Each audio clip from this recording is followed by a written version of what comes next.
Coucou mes petites bébites émotives et bienvenue à ce 50e épisode de Petites Obsessions. Je suis Hélène et je suis accompagnée de mon co-animateur William. Bonjour à tous! Peux-tu croire, William, qu'on est déjà rendu au 50e épisode? Ça, c'est presque autant de jours que j'ai passé congestionné cet hiver. T'aimes ça vraiment pour montrer aux gens à quel point t'es malade dans la vie? Après ça, tu te demandes pourquoi on rit de toi tout le temps sur le fait que t'es toujours malade. Ben, je pense que c'est pour ça que j'écoute Stat religieusement, là. Hey, tu te donnes coup après coup toi-même, là. Ouais. Beaucoup dans l'autodérision. Exact. Ben, c'est un peu thématique quand même aujourd'hui, parler d'autodérision. Parce que moi, je vais vous parler tel que j'ai teasé dans le dernier épisode. Je vais vous parler du rire. Mm-hmm. Qu'est-ce qui fait qu'on rit dans la vie? Hein? Donc, l'autodérision, ça en fait un peu partie. Ouais. Et sinon, ben, comme on dit, vaut mieux en rire qu'en pleurer parce que... Je vais parler de pleurer. Ah! Je pensais que t'allais continuer, c'est toi qui fais l'intro. Je vais parler de pleurer. Mais avant tout ça, qu'est-ce qu'on fait? Comme d'habitude, on lance le générique. Yes!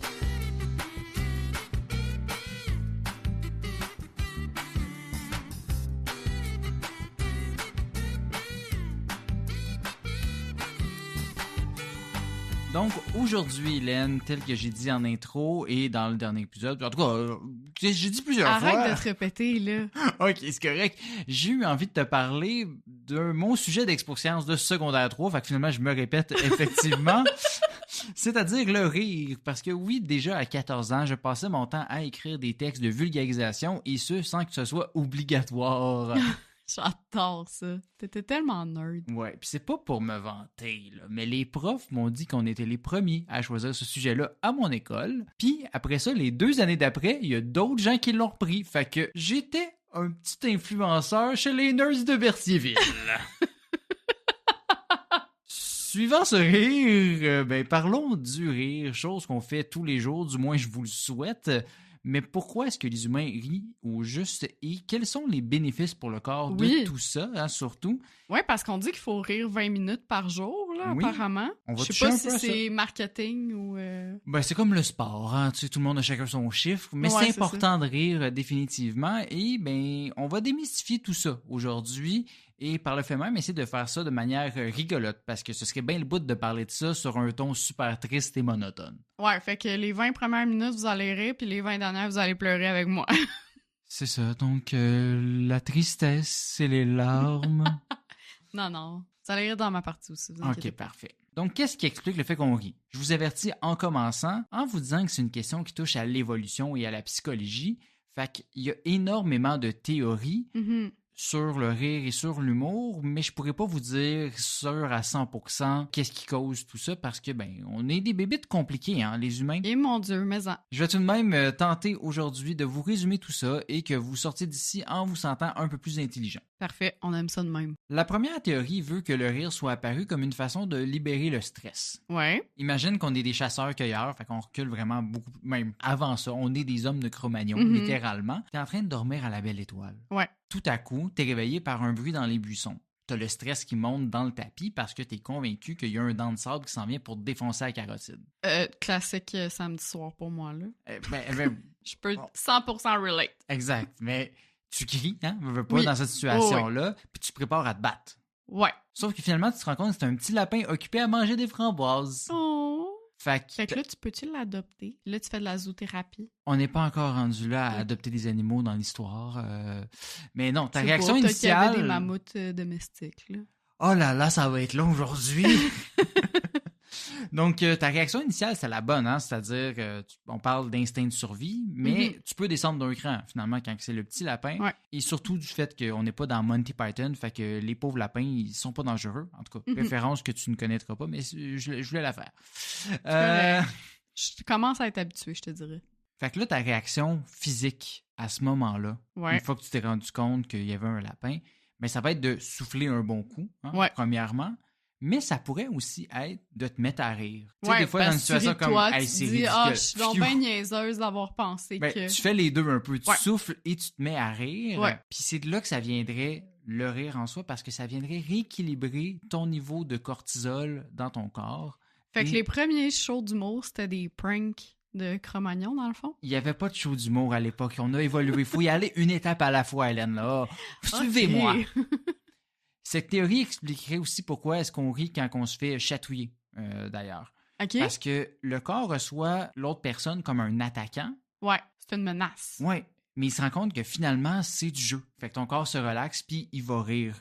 Ouais. Puis ce serait potentiellement aussi pour ça que les zones les plus chatouilleuses, ce sont les points du corps les plus vulnérables, le cou, les aisselles, etc. Puis que ton réflexe est desserré. Ton corps serait comme un peu en mode défensif, malgré tout, pour toujours dire, hey, faut que je me protège de tout ça. En tout cas, c'est une théorie. Ça veut pas dire que... Ben, théorie quand même très plausible. Oui, c'est plausible, mais je voulais quand même rappeler que c'est une théorie. Et là, j'ai parlé de stress, mais ça s'appliquerait aussi à la colère et à la tristesse. Parce que rien de tel qu'une bonne petite blague pour soulager l'atmosphère, calmer les esprits, peu importe l'émotion trop présente dans ton corps. Donc, le rire, c'est vraiment une façon de faire calm down ton corps. Mais comment le rire a cet effet sur notre corps? Eh bien, déjà par la respiration.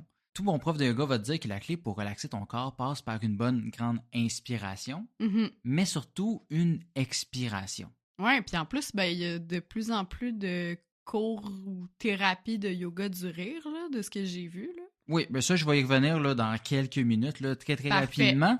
Mais une chose à la fois, c'est de savoir pourquoi qu'on ferait des cours de yoga du rire. Là. Oui. Premièrement, parce que ça n'a pas de sens. Fait que, qu'est-ce que le corps va faire? Ben, c'est surtout une expiration. Puis, qu'est-ce que le rire autre qu'une expiration saccadée? Hein? Donc, effectivement, ton corps se force à respirer d'une certaine façon. Une respiration très bruyante, là, aussi, là. Ça aussi, on va y revenir une étape à la fois. Mais tout ça pour dire que le rire, ça va activer une respiration rapide, menant aussi par le fait même à une augmentation des battements du cœur. Puis ça, c'est comme ça va faire un pic pour pouvoir mieux redescendre par la suite. Puis ça va aussi faire par le fait même que tu vas avoir une meilleure circulation sanguine. Fait que pour ça aussi, c'est bénéfique pour le corps de rire parce que ton corps comme tu t'oxygènes plus. Exactement, parce que souvent en période de stress aussi, tu respires pas, tu te retiens. Ouais, t'es très tendu et tout. C'est ça. Puis justement, ça détend les muscles de rire aussi. Ça a vraiment énormément de bienfaits. Et en plus de ça, ça va libérer de l'endorphine dans ton cerveau, diminuer toutes les sortes de tensions psychologiques et physiques. Donc, c'est vraiment bénéfique, puis c'est pas surprenant dans ce cas-là que justement, il y a des cours de yoga du rire ou encore qu'il y a des médecins clowns parce que ça a vraiment des effets super bénéfiques pour le corps de rire. Puis, voilà. C'est bon pour le moral. C'est bon pour le moral. Puis pour les gens qui se disent comme, de quoi qui parlent avec leur yoga du rire, puis que vous avez jamais regardé de vidéos du genre, dites-vous que, oui, c'est des gens qui ont un peu l'air en psychose ou dans une secte, vraiment en rond en train de faire des rires forcés. Ouais. Mais apparemment, même les rires forcés auraient un effet positif sur le corps. Je suis sûr. Selon une méta-analyse de ce genre d'activité chez les personnes âgées, ça lui a montré des bienfaits autant au niveau de pression artérielle, au niveau de cortisol, la quantité de sommeil, puis même aussi au niveau de l'humeur ou le sentiment de solitude, de dépression, etc. Ça a vraiment un impact super positif. Le rire est contagieux, hein? Fait que ça doit clairement aider à créer un lien social. Cet épisode-là, ça sert à rien, tu sais déjà tout ce que je vais dire. C'est parce que je parle de pleurer, puis il y a beaucoup de choses qui se ressemblent. Bon, là, je t'ai parlé de réactions physiologiques au stress, puis des bienfaits pour le corps, mais je ne peux pas passer outre le fait qu'il y a une dimension très sociale au fait de rire. Ben oui. Revenons rapidement à la situation où tu te fais réveiller tard la nuit par un petit lapin. Dans ton état de panique initial, t'as peut-être réveillé d'autres personnes, hein, en criant genre « il y a un dent de sable », puis finalement, t'as l'air cave. T'es sûr qu'ils l'ont crié de même, les hommes de Cro-Magnon, ou c'était plus comme « Je sais, effectivement, peut-être qu'ils communiquaient pas adéquatement, parce que faut communiquer qu'au final, il n'y en a pas de danger. Puis quoi de mieux qu'un bruit très fort que tu fais avec ta bouche par réflexe? Donc, le rire, selon certaines théories, serait l'inverse du cri. Autant le cri est une façon d'avertir d'un danger, le rire aurait originalement été une façon de dire aux autres que finalement, il n'y avait pas de danger. OK. Donc, c'est pour ça que oui, il y a la partie respiration, tout ça, mais la partie bruyante, ça aurait été potentiellement pour avertir les gens qu'il n'y a pas de danger. Ça pourrait entre autres être pour ça aussi qu'on rit quand quelqu'un se pète la gueule. Parce que d'un point de vue animalier, c'est une façon de communiquer aux autres que Carole est pas morte finalement, elle a juste glissé qu'elle a eu l'air conne. Pauvre Carole.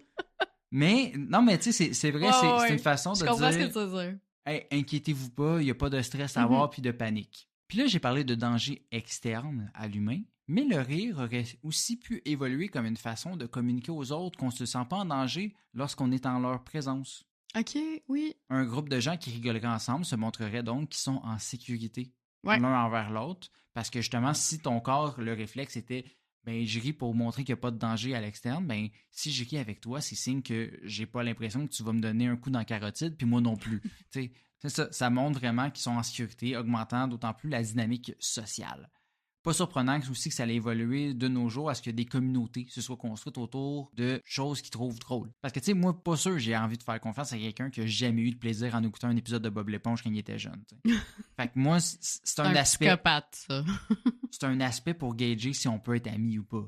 Puis si je peux être en sécurité. J'aime pour ça, moi. tes critères. Ouais. Sinon, preuve supplémentaire qu'il y a un aspect social au rire, selon une étude, on serait 30 fois plus porté à rire lorsqu'on est dans un groupe que lorsqu'on est seul. 30 fois. Ben encore une fois, le rire est contagieux. Oui, mais 30 fois, c'est quand même assez majeur. Ouais. Puis bon, déjà, c'est assez logique parce que, oui, même si je suis mon meilleur public, ce serait super weird que je ris tout seul devant le miroir à gorge déployée à tous les jours. Là.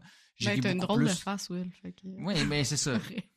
Puis tu sais, tu peux le remarquer en écoutant une comédie. Par exemple, si tu l'écoutes seul versus avec des amis, tu vas rire beaucoup plus. Ou au cinéma, ou... Ouais. Exactement. On est tous portés à rire plus si on l'écoute en groupe que seul. C'est pour ça d'ailleurs qu'on mettait des laugh tracks dans les anciennes sitcoms ou les anciennes comédies, des rires en canne. Ouais. Parce que ça joue un tour au cerveau qui va trouver la situation encore plus drôle. Mm-hmm. Ou simplement te faire croire que Friends c'est drôle, mais ça c'est une autre affaire. Shots fired de ma part. J'ai pas fin avec notre public. J'ai pas peur des conséquences.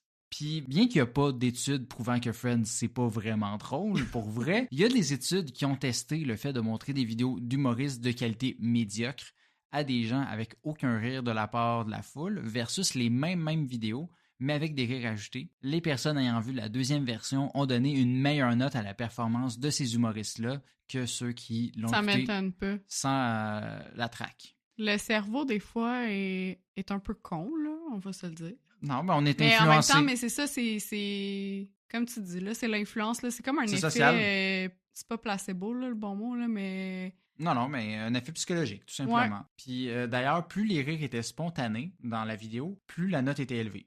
Ouais, ben quand tu le sens que c'est un rire trop forcé, t'embarques vraiment moins, là. Mais oui, parce que l'humain est capable, encore une fois prouvé scientifiquement, de différencier un bon rire franc et un rire forcé ou encore un rire en canne. Bien que cet énoncé puisse paraître encore une fois évident, ils ont fait des tests simples mais efficaces. Ils ont montré des vidéos de différentes personnes en train de rire ensemble à des personnes tests, puis on leur a demandé de classifier la relation qu'avaient ces deux personnes. Okay. Est-ce que c'était des amis, des connaissances, des inconnus? Puis la majorité des gens étaient capables de bien classifier les relations des gens selon les rires qu'ils avaient dans le vidéo. Ah ouais? Ouais. Fait que preuve supplémentaire que ça a vraiment un signe de connexion, le rire. Puis c'est sûr que quand tu ris avec ton meilleur ami, c'est toujours plus fort, c'est toujours plus quelque chose. Ouais. Fait que tu sais, ça se ressent. Donc c'est vraiment fascinant. Mais là, tout ça, ça l'explique encore une fois le rire au niveau évolutif, mais ça l'explique pas nécessairement pourquoi on trouve certaines choses drôles ou non. Et là, c'est là que ça se complique davantage parce que, encore une fois, on est des êtres complexes, puis il y a beaucoup de théories. Je vais parler de quelques-unes, mais j'irai pas dans toutes celles qui existent. La première de ces théories, c'est la théorie de l'incongruité. Selon celle-ci, le rire survient lorsqu'il y a un écart entre ce à quoi on s'attend et ce qui se produit réellement. L'effet de surprise, là, exact. Grosso modo. Notre cerveau, c'est une machine à anticiper qui détecte des schémas et tente de prévoir ce qui va suivre. On revient ici, encore une fois, à l'histoire du lapin, mais racontée par Louis-José Hood sur une scène, par exemple. Tu t'attends qu'il y a un tigre, finalement, c'est autre chose qui vient et qui te surprend. Ouais, ben, tu sais, je pense que nous, on est des très grands consommateurs d'humour. Toi, encore plus que moi. Puis, en plus, tu as suivi des cours là-dessus, fait que tu connais quand même certains procédés d'écriture humoristique. Souvent, j'ai moins de surprises, donc je ris moins. C'est ça. Je remarque que souvent, moi, j'ai pas suivi ce cours-là, j'ai pas toutes ces connaissances-là, fait que je remarque que je ris parfois plus que toi, fait que des fois, je me dis, ben, je suis peut-être juste plus de bonne humeur tout le temps. Mais... Peut-être aussi. Il y a différentes raisons qui peuvent faire que tu vas rire plus. Non, mais c'est ça, mais je le sais, puis tu me le dis des fois que t'étais comme, je l'avais vu venir, cette gag-là. C'était... entre guillemets, des fois des gags un petit peu faciles ou de quoi. Puis même moi, de plus en plus que j'en consomme puis que tu m'en parles et tout, je remarque ça aussi que je suis comme OK, j'ai pas été surprise par cette blague-là, justement, parce que... C'est ça, ben tu sais, c'est comme dans toute comédie, la première fois qu'un gag a été fait, mais c'était refait puis copié dans d'autres films. C'est aussi drôle quand tu le revois, tu sais. C'est comme, ben là, c'est du déjà vu, fait que c'est...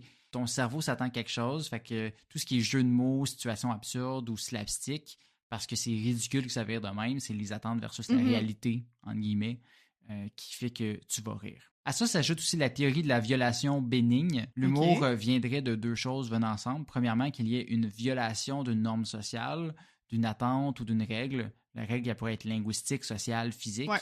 Mais c'est surtout la deuxième partie qui est importante, c'est que ça ne soit pas déplacé, menaçant ou dangereux du point de vue de la personne. Ainsi, c'est là qu'on va retrouver l'aspect de tension, parce que notre cerveau sait que c'est pas correct d'enfreindre une règle, même si une règle de français, ça enfreint une règle que ton cerveau s'attend. Puis c'est là que la nuance est de une grosse violation versus une petite, parce que si c'est juste un insulte gratuite qui va être envoyée, ben c'est pas drôle. Non, effectivement, en soi. Mais s'il y a une insulte qui vient avec un contexte ou un setup qui est plus rigolo, des fois ça surprend, ça peut être bien. Puis c'est cette théorie-là qui expliquerait aussi pourquoi l'humour noir fonctionne. Parce que ça joue sur des violations qui sont sérieuses, mais qui vont être rendues bénignes, soit parce qu'on va mettre une distance avec l'absurde. Ils franchissent pas la ligne. C'est ça, c'est que tu dis, ben cette personne-là réfléchit pas réellement comme ça, c'est pas sa vraie pensée, versus une joke d'humour noir. C'est plus pour provoquer. Par une personne d'extrême droite, elle va pas passer. Parce que tu le sais qu'elle pense un peu ça. Ouais. Puis, de l'autre bord aussi, ben ça demande une certaine distance. Fait que si t'es trop proche du sujet, ben ça se peut que tu trouves ça moins drôle. Fait que tout est une question de valeur, d'expérience de vie, de vision des choses. Ce qui fait que l'humour reste quelque chose de très subjectif, malgré le côté évolutif très clair, très précis pour tout le monde, initial, de dire, ben il y a un danger, finalement non. On a évolué, puis on a tous des... Mais je pense, comme tu dis, il y a cette espèce de proximité aussi psycho-affective qui joue beaucoup. Puis moi, je l'ai étudié dans le cadre de mon mémoire, là.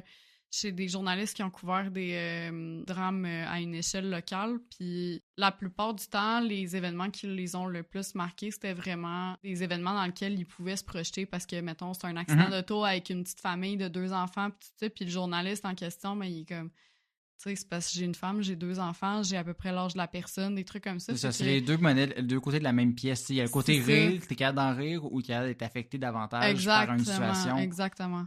Donc, ça, comme je dis, il y a d'autres théories, telles que la théorie de la disposition aussi, qui se rapproche un peu, parlant justement du fait que nos émotions et nos jugements moraux vont influencer sur notre réaction face à l'humour. Selon cette théorie-là, on va rire davantage lorsque quelque chose de négatif arrive à une personne qu'on perçoit comme méritant cette situation-là. Oui. Elon Musk qui vit des malheurs, c'est triste pour lui, mais ça me rend vraiment de bonne humeur, par exemple. Puis on peut aussi d'ailleurs, en passant, remercier les Allemands et leur langue pour avoir inventé le meilleur mot ever, qui est le Schadenfreude, qui signifie le plaisir du malheur des autres. C'est vraiment mon mot préféré. Ils ont un mot pour ça. Puis ça m'inquiète que ce soit ton mot préféré. Non, mais je trouve ça incroyable que les Allemands aient un mot pour ça. T'es censé être une personne empathique, William. Je pourrais continuer longtemps sur ces différentes théories-là, parce que c'est un sujet sur lequel on peut lire pendant des heures et des heures. Puis je vous encourage à le faire, pour vrai, après cet épisode-ci. Puis ça a piqué votre curiosité, parce que j'aurais pu continuer sur 1000 autres théories. Mais vraiment, je voulais me concentrer sur le côté évolutif et un peu certaines théories de pourquoi on trouve certaines choses drôles. Mais laisse-moi terminer avec un truc très, très rapide. Ouais, parce que là, à un moment donné, ça va être à mon tour de parler. Là. Ben c'est ça, faut quand même que je te laisse le micro éventuellement. C'est la question, est-ce que les humains, on est les seuls à rire? Ouais. Ben non, il y aurait d'autres animaux qui rient. Est-ce que les hyènes rient? Non, je l'avais déjà écrit, j'étais comme, non, je ne parle pas des hyènes. Mais il y aurait tout de même des types de vocalisation semblables ou qu'on peut comparer chez 60 espèces animales. OK, quand même. On le remarque entre autres chez les chimpanzés, les gorilles et les orang-outans lorsqu'ils jouent ou qu'ils se font chatouiller. Oui. Puis je pense que c'est les orang-outans qui vont rire, ou chimpanzés, je pense. Si tu leur fais un tour de magie, ils vont rire. Ouais, parce que c'est surprenant, en fait. Fait que c'est le même parti qui vient avec ça. Mais c'est quand même fou qu'ils comprennent... Tu sais que c'est un... mais ils comprennent pas que c'est un tour de magie, mais il y a quelque chose devant eux qui disparaît ou comme ça soit. C'est sûr, c'est pas un tour ultra élaboré de Luc. Non, mais c'est pas exactement le même son que nous, mais c'est juste le même côté. Fait que ça montrerait que le rire viendrait de l'évolution avant même qu'on soit humain. Fait que c'est pas juste les humains qui auraient développé ça. Avant les Homo sapiens. Fait que ça serait au niveau primate, en fait, qu'on aurait développé ça potentiellement. Mais c'est pas juste les primates qui riraient, il y aurait aussi les rats. Oui, j'ai lu ça. Ouais, si tu chatouilles un rat, il va faire des petits sons, des ultrasons. C'est des ultrasons, c'est ça, on les entend pas, mais apparemment qu'ils ricanent, ouais. Ouais. Après, pour les 56 autres espèces animales, ceux que j'ai vus, c'était plus qu'on trouve des signes qui communiquent leur bonne humeur. OK. Fait que c'est comme un chien, ils vont faire des sons un peu spéciaux, ça peut être la même chose les dauphins. Il va sourire. mais est-ce que c'est classifié comme un rire ou non? Ouais. Je vous laisse faire la part des choses. Ça dépend si décider. t'es à LOL qui rit le dernier ou si... Oui, c'est ça. Ça dépend t'es où. Fait que tout dépend, mais on ne serait pas les seuls à rire. Et si vous voulez en apprendre plus sur le rire, vous pouvez aller lire sur la gélotologie. Apparemment, c'est ça le nom de l'étude du rire. Tu m'apprends je veux dire, tu m'as appris plein d'affaires, là. J'espère. Mais ça, j'en avais aucune idée. Voilà. Bon, mon tour maintenant? Oui, là, on peut être triste, là. On sera pas triste. Mais par contre, vous qui nous écoutez, vous le savez pas, mais toi, Will, je sais que tu l'as remarqué. Que des fois, t'es triste. Oui, que des fois, je suis triste. Non, mais parfois, quand on enregistre plus tard dans la journée, j'ai des tics aux yeux qui me donnent l'impression que je vais pleurer. Puis je sais que c'est à cause de la lumière. Clairement, nos auditeurs l'ont pas remarqué avec des extraits d'1 minute dans lesquels je mets nos meilleures réactions. Exactement, mais c'est pour ça que je le dis. Mais sachez que vous n'êtes pas tout seul si jamais la lumière vous affecte. On a d'ailleurs abordé cette question-là dans l'épisode 42 de pourquoi... c'est ça, j'allais dire. Ouais, pourquoi la lumière nous fait pleurer. Mais là, pour ce 50e épisode, j'ai décidé de revenir aux sources et de juste m'intéresser à pourquoi on pleure. C'est ça, on est dans des sujets très simples, mais super intéressants. Ouais, puis comme tu l'as dit, moi dans la vie, je suis une grande sensible. Se cogner un orteil sur le coin d'une table, les oignons, le froid, les pubs de Noël d'IGA, tout ça, ça peut facilement me faire verser une larme. Mais pourquoi? J'ai besoin de comprendre et j'imagine que je ne suis pas la seule. Déjà, peut-être que tu le sais, mais il existe plusieurs types de larmes. Justement, quand t'as froid, mais des types de larmes. Ouais, types de larmes. Est-ce que sont chimiquement différentes ou c'est juste... non, je le savais pas. OK. Déjà, on a les larmes basales. Là. C'est celles qui s'assurent que ta cornée reste lubrifiée et nourrie. Elle s'occupe de ta santé et de ton confort oculaire, grosso modo, en se répandant sur toute la surface de ton œil une fois que tu clignes des yeux. Là, tu me disais... Sais-tu qu'il y a différents types de larmes? Maintenant que tu dis ça, je suis comme absolument, c'est super logique. Là. Je le savais, mais je le savais plus. C'est ça. Puis il y en a deux autres types. Le deuxième, c'est les larmes réflexes qui apparaissent quand il y a un corps étranger comme une poussière, un agent irritant comme le vent, la fumée ou si par exemple tu coupes des oignons. Non, pas une émotion. Qui entre en contact là, avec ton œil. Puis elles servent principalement à nettoyer ton œil et à éliminer autant que possible le dit élément irritant. Et enfin, on a les larmes émotionnelles ou psychiques qui, comme son nom l'indique, là, surviennent en raison d'une émotion. Les deux premiers types de larmes, elles jouent un rôle de protection, tandis que la troisième, elle a plutôt une fonction sociale et psychologique. Fait qu'un peu comme sociale aussi? Ouais, parce que ça permet de communiquer une douleur ou une détresse ou de faire savoir aux autres qu'on a besoin d'aide malgré les barrières linguistiques. C'est vrai parce que, outre ça, il n'y a pas une utilité, en tout cas, il n'y a pas l'air d'avoir une utilité. Comme le rire, initialement, tu dis pourquoi que tu fais un gros bruit, mais c'est pour avertir les autres, versus la même chose un peu avec les larmes.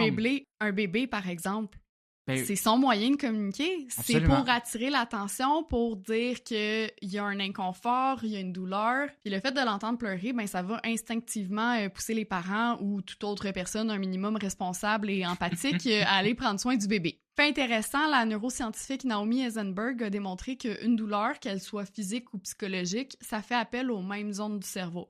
Ça veut dire que notre tête, elle fait pas la différence entre les différents maux, les différentes douleurs. Tu te fractures un os, t'es en peine d'amour, il y a pas de différence ici, t'as mal, tu pleures. Fait que c'est dans le fond, la réaction chimique dans ton cerveau, c'est la même, peu importe. Ouais. Nice. Mais avant d'aller plus loin, j'ai envie qu'on s'intéresse un peu à la composition des larmes. Parce que, il n'y a pas que de l'eau et du sodium là-dedans. Il y a aussi du potassium, du calcium, du glucose, des protéines, des lipides et des hormones comme la prolactine et le cortisol. Yo, c'est full nutritif. Exactement. La prolactine, là, pour ceux qui le savent pas, c'est entre autres responsable de la montée de lait chez les femmes qui allaitent. Donc, rajouter à ça le fait que l'estrogène favorise également la production des glandes lacrymales. Pas besoin de vous faire un dessin pour comprendre que physiologiquement parlant, les femmes broient plus. Les femmes pleurent davantage que les hommes, voire 4 à 5 fois plus selon la Société allemande d'ophtalmologie. Le liquide lacrymal, il contient donc tous ces éléments-là que j'ai mentionnés, puis il se divise en 3 couches. La première, c'est la couche extérieure lipidique, donc par le nom, vous comprenez qu'elle est essentiellement composée de lipides. C'est ça. Puis elle a fait en sorte de limiter l'évaporation des larmes, donc pour que ton œil reste hydraté. Ah, ben oui. Ensuite, on a la couche intermédiaire aqueuse qui est composée de différents nutriments pour justement venir nourrir l'œil et le maintenir hydraté encore une fois. Et enfin, il y a la couche extérieure mucinique. Donc, on l'appelle comme ça parce que c'est une couche mince essentiellement composée de protéines, ce qui lui donne un aspect un peu visqueux qui rappelle celui du mucus. Donc, ça, j'allais dire. Ouais. Désolée si vous êtes en train de manger. Cette couche-là... Les crottes de yeux? Non, mais... Non, mais tu sais, on parle de la petite crotte d'œil. Ah non, ça, je sais pas. Ben, peut-être que c'est un résidu. J'ai pas fait la recherche en toute franchise. J'y ai pas pensé. Puis cette couche-là, donc mucinique, c'est un peu la gestionnaire des opérations des couches parce que son rôle, c'est de s'assurer que le liquide lacrymal il est réparti de manière uniforme et lisse sur tout l'œil pour justement permettre le passage de la lumière. C'est pour ça aussi que quand on pleure, on a beaucoup de larmes, donc on a la vision un peu embrouillée. Puis aussi de s'assurer que le liquide, ben, il reste attaché à l'œil pour encore une fois le maintenir hydraté. Ça, c'est pour la composition, mais en fait, comme je le disais, ça change selon le type de larmes. Les larmes émotionnelles, elles seraient potentiellement moins salées que les 2 autres types, tout simplement parce qu'elles sont créées plus rapidement. Donc, le sodium a comme pas le temps de se rendre. Pas le temps de ramasser en passant. Là. C'est ça. Puis elle contiendrait aussi plus de cortisol, ce qui explique pourquoi pleurer un bon coup peut être libérateur, hein, le cortisol qui est l'hormone du stress. Mais est-ce que ça soulage vraiment? La vérité, là, c'est que la communauté scientifique, elle s'entend pas tout à fait sur la question. Okay. D'abord, il faut comprendre le fonctionnement. Quand il y a une situation qui est susceptible de nous faire pleurer, qui survient, que ce soit parce qu'on ressent de la tristesse, de la colère, de la peur, de la joie ou autre, notre corps, il va sécréter des endorphines, comme tu disais tantôt. Les endorphines, c'est des neuropeptides, c'est-à-dire des hormones qui sont sécrétées par des neurones et qui vont jouer un rôle de neurotransmetteur dans le système endocrinien. Autrement dit, là, quand tu as une émotion qui monte, qui va faire en sorte que tu pleures, il y a une connexion qui va se produire entre la partie du cerveau qui est responsable de la gestion des émotions et les glandes lacrymales et qui va faire déclencher là, les larmes. Okay. Puis les larmes, elles se promènent aussi dans des petits conduits qui sont reliés là, au niveau de la cavité nasale. Puis c'est pour ça, justement, qu'on a souvent besoin de se moucher quand on pleure beaucoup. Ah, ben oui, c'est logique. Puis si on a mal à la tête après avoir pleuré, ben c'est aussi parce que soit on est déshydraté parce qu'on a perdu beaucoup d'eau à travers nos larmes, mais aussi parce qu'on a tendance à contracter nos muscles, donc on crée une tension, puis ça crée un mal de tête. C'est pour ça que c'est important de rire après. Exactement. Mais là, tu m'as fait penser à quelque chose qui n'a pas rapport, puis je veux juste faire une parenthèse sur le fait que, je ne l'ai pas dit dans mon texte, mais que je trouvais super fascinant, parce que là, tu parlais du fait que il n'y a pas nécessairement un bienfait, mais c'était vraiment plus... Ben, c'est la personne qui pleure, mais ça a été prouvé aussi scientifiquement que dans une conversation, la personne qui va le plus rire, c'est la personne qui est en train de parler. Ah! Puis là, j'ai comme senti, en plus, sur un truc, j'ai réussi, mais c'est parce que tu veux communiquer l'élément de ben oui, danger, c'est parfaitement logique. Fait que tu sais, comme, oui, bon, t'écoutes une comédie, le comédien ne va pas rire. Ah, ben ça dépend, là, il y en a que oui, là. Mais c'est pour ça que souvent, il y a des fous rires, justement, ben, dans une comédie où quelqu'un, tu vois, les outtakes, tout le temps, la personne est en train de parler, qui a de la misère à dire sa ligne, parce que c'est elle qui mais moi, ça m'arrive tout le temps, là, genre, je veux expliquer quelque chose de drôle, puis je commence à rire, puis ça me prend tout le temps comme 2-3 minutes, reprendre ma respiration, justement. Est-ce que le rire plus fort, après, sur la deuxième personne, potentiellement, mais tu vas toujours avoir un petit rictus, un petit rire de fond qui va traîner. Fait qu'en tout cas, voilà. Bon, ben, fin de la parenthèse. De retour à nos larmes. Désolé. Non, c'est bien correct. Tout ça pour dire qu'on pleure pas toujours quand on ressent une émotion, hein, mais quand on pleure, ben, c'est qu'on vit littéralement un trop-plein d'émotions. Fait que les larmes, c'est en fait le résultat d'un débordement. C'est que notre corps produit trop de liquide lacrymal. Il est plus capable de gérer, là. Fait que c'est ça, nos yeux peuvent plus les contenir parce qu'il y en a trop. Pour donner une idée de grandeur, là, on verserait jusqu'à 2 tasses à café en larmes quand on pleure. Fait que... Quand même, hein, c'est une bonne broyade, là. Exactement. C'est pas, pas tout à fait Cry Me a River, là, mais... Cry Me a Coffee. Cry Me to Coffee. En pleurant, on libère des toxines, notamment le cortisol, qui est, encore une fois, l'hormone du stress. Les endorphines, qui sont, quant à elles, l'hormone du bonheur, elles seraient très proches de la morphine en termes de composition chimique. Donc, elles ont une fonction analgésique. Ce qui nous porte à croire, justement, que de pleurer un bon coup, ça atténuerait notre douleur ou notre peine en permettant un rééquilibrage émotionnel, là, pour reprendre les mots du biochimiste William Frey de l'Université de Minnesota. Fait que, dans le fond, c'est la partie morphine qui ferait qu'il y a le côté bénéfique de pleurer. Oui, puis c'est pour ça aussi, même quand tu as une douleur physique, là, que tu te casses un os, pis ça, il y a des études qui... Ah ouais, vas-y, braille, il le retient pas, là. Ouais, exactement, là, qui disent que brailler peut aider à... Tu sais, ça va pas endormir la douleur, non, là, si t'as la jambe ouverte. Si ça diminue de 5%, c'est déjà 5% de Exactement. moins. Par contre, en 2008, il y a des chercheurs américains qui se sont penchés sur la question en étudiant un échantillon de 5000 personnes dispersées à travers 35 pays. Fait que c'est quand même un bon échantillon. Puis ils se sont rendus compte que de pleurer ne soulage pas nécessairement. Du moins, pas lorsqu'on n'a pas de contrôle sur la situation, comme le décès d'un proche, par exemple. Ce serait plutôt ce qui suit qui nous apaiserait. T'sais, si tu vois quelqu'un pleurer, un de tes premiers réflexes va sûrement être d'aller aider cette personne, puis de lui offrir ton soutien, de la prendre dans tes bras. C'est généralement ce qu'on fait avec les personnes qui sont proches de nous, là, évidemment. Puis là, ça va faire sécréter d'autres choses. C'est ça, c'est que les larmes, elles seraient un déclencheur d'empathie, puis c'est la perception de ce soutien-là qui ferait en sorte qu'on se sent mieux. Encore la question de communauté, là. Ouais, qu'on a vraiment un soutien émotionnel de nos pairs. Fait que qu'est-ce qui donne ce sentiment de soulagement-là? C'est un peu le fou la poule. Est-ce que c'est vraiment le fait de pleurer ou c'est le soutien qui vient par la suite? On sait pas vraiment. Le test, sinon, c'est de dire, bon, là, toi, tu vas pleurer, mais reste tout seul dans ton coin. Puis on va étudier, puis l'autre, on va le faire pleurer, mais on va aller le consoler. C'est super chiant comme étude, là. Mais une chose est sûre, retenir ses larmes, c'est pas une bonne idée. En plus d'être la meilleure façon de laisser ses émotions ressortir plus violemment parce que vous allez finir par exploser, s'empêcher de pleurer, ça revient à se priver d'un antidouleur naturel, efficace et gratuit, sans effet secondaire et sans possibilité de développer une dépendance. C'est la meilleure des drogues, là. Dépendre de pleurer, quand même. C'est sûr qu'il y en a pareil qui l'ont, mais... C'est sûr. Mais pour moi, là, de s'empêcher de pleurer, c'est un peu comme marcher sur un Lego pour le plaisir. Ça a juste pas de bon sens. Fait que pleurez, mes amis. Pleurez parce que votre corps vous en offre la possibilité. Pleurez parce que vous avez épluché un oignon. Pleurez parce que c'est le seul remède à une journée stressante. Pleurez parce que votre série préférée n'est plus disponible sur les sites de streaming. Pleurez parce que vous voulez faire comprendre à vos proches que ça va pas sans leur dire explicitement. Pleurez parce que vous avez pensé à une répartie géniale 3 heures trop tard sous la douche. Pleurez parce que ça fait du bien. Pleurez parce que vous êtes humain et que nous sommes la seule espèce sur cette planète à pouvoir le faire. C'est vrai? Oui, on s'est posé la question en créant cet épisode-là. Est-ce que les animaux, ça pleure? Non. Ils ont des larmes basales et des larmes réflexes, là, donc les larmes de protection dont je t'ai parlé au début, parce que eux aussi, là, ils ont besoin d'une cornée bien lubrifiée. Par contre, ils produisent pas de larmes émotionnelles. Puis là, attention, je suis pas en train de dire qu'ils n'ont pas d'émotions. C'est des êtres dotés d'une sensibilité. Mais si un animal, il a peur, il a mal, qui ressent que son maître a de la peine, il va l'exprimer autrement que par des pleurs. Il va plutôt pousser des cris comme des aboiements dans le cas d'un chien ou encore des sons qui vont ressembler à des gémissements. Ouais, plus des plaintes, là, ouais. Exactement, des lamentations. Il y a eu des moments où on a eu des doutes, comme une vidéo d'un éléphanteau qui apparemment pleurait la mort de sa maman.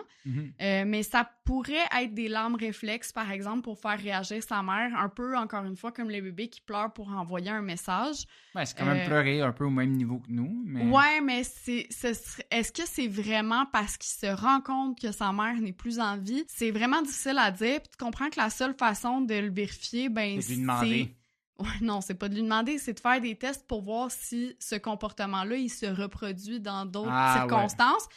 Ce qui revient littéralement à de la torture, là. C'est comme notre test de tantôt, là. Tu tires des mères d'éléphants, puis tu checks, tu dis comme là. Mais là, si les animaux pleurent pas, pourquoi on parle de larmes de crocodile?